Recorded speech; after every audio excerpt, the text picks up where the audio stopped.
Assalamu alaikum everyone, and welcome back to Dogecoin video update. I've already told you about the technical target down. We met the technical target like a boss. Okay, we're down and here we are. Told you about this one 2 days ago, and it seems like we've already met the target. Now it doesn't seem like that's the end of Dogecoin just yet. You even never went up for the retest. It seems like Bitcoin was sold and then Dogecoin had to go for the bit down there. So at the moment you are about to make three red candles back to back, which are known as three black rows.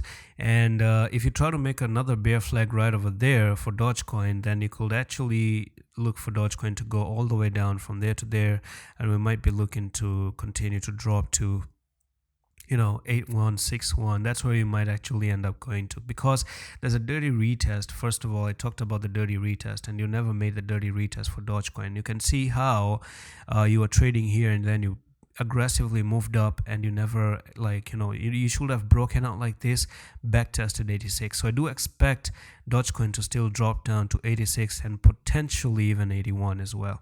And that's pretty much it for this quick Dogecoin. Nothing fancy. If you want to learn, if you like the predictions, you can always check out the course. I do have an 18 hours of course content for you, and you can learn tons of things of how to predict all these things. I predicted this price target for you up there, and I predicted this fall to the downside. Actually didn't predict 13,000, but I told you about the 11,000 scenario, and I'm telling you about this, and potentially drop down to 8,600 and 88,000 as well. So message